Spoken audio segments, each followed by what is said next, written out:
Gagawa tayo ng masarap na dessert. Ayan, ito ang kamuting kahoy. Kamuting kahoy, babalatan natin siya. Balatan natin mga kamuting kahoy. Yan, binabalatan ko na guys ang mga kamuting kahoy natin. Yan, tanggalin nyo lang yung balat kasi matigas yan. Hindi yan nakakain. Ayan, nabalatan ko ng lahat kaya hinuhugasan ko na to. Hugasin natin kasi maputek. O ayan, madumi. Hugasin natin lahat na maigi guys. Kunti lang siya. Ayan, kunti lang lulutuin ko kasi solo lang naman yan kung kakain yan, kaya konti lang ang ating lulutuin na kamuting kahoy.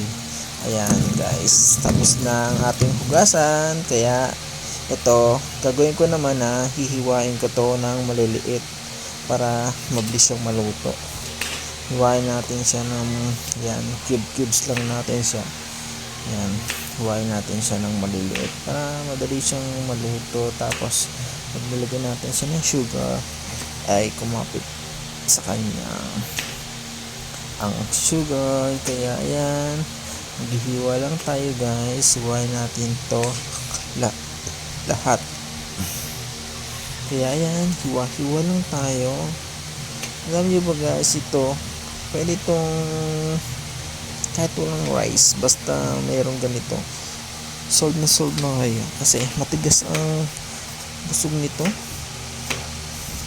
Ito ang kinakain namin dati sa probinsya kapag wala ng, halimbawa wala ng bigas, wala ng pagkain.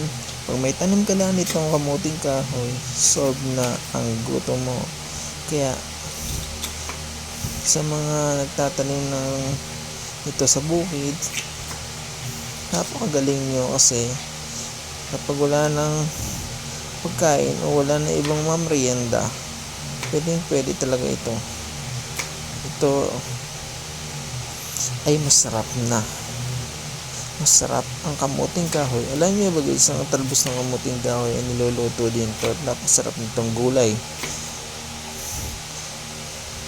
Tapos ang laman naman ito, yan, pwede nga pa substitute natin sa mga pang-araw-araw. Kung wala tayong pagkain, di ba? Masustansya na to guys. O ito yung ginagawa natin kasaba, yung harina ba. Yan. Ginagawa natin harina ang kamuting kahoy. Ayan guys, matatapos ko nang hiwain lahat ng kamuting kahoy. Ayan. Cubes ko lang ito lahat para madami.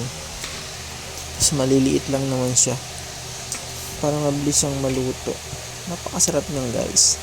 Ayan, tapos ko nang hiwain lahat ng kamuting kahoy. Ayan, tingnan nyo guys, oh, maliliit siya. Cubes ko na siya. Ayan, tapos lagay natin dito sa ating salaan. Kunin natin siyang lahat dito para hindi matapon. Ayan na guys, lalagay ko na ito lahat dito. Nag-video kasi ako kasi isang kamay lang aking ginagamit kasi wala nga tayong taga-video. Ayan guys, tapos na natin ilagay ang kamuting kahoy. Kaya eto na guys, nagayan natin sa isang lagayan. Tapos ayan, hugasan ulit natin para ma-sure natin na malinis ito. Ayan, tingnan nyo, guys, malinis na yan. Tapos ilalagay natin sa ating kaserola ang kamuting kahoy. Ayan na guys, isasalang na natin ang kamuting kahoy at lagyan na natin ng tubig. Paglalagay ng tubig, lagyan natin ng asukal. Ayan, iubos na natin lahat yan para matamis at malapot ang ating kamuting kahoy. Ayan, lulutuin natin to guys. Ayan, buhayin natin ng apoy.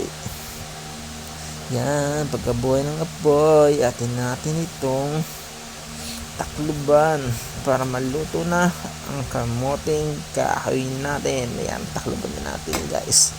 Ayan, para madaling maluto. Maya lang guys, luto na yan. Mga 15 minutes to 20 minutes siguro pwede na siya pwede na siyang kainin. Ayan guys, mayakot na ang sauce ng ating kamuting kahoy. Malapit na ang binagkatan nating kamuting kahoy. Ayan, kati na ang tubig. Ayan, kitang-kita nyo ba guys, malambot na siya.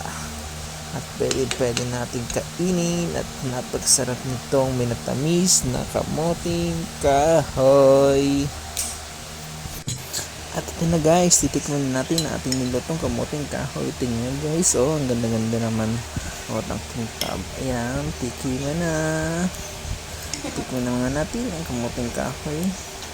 Kung masarap nga ba talaga ito. Wow, first bites. Yaw, ang sarap naman. Tamis.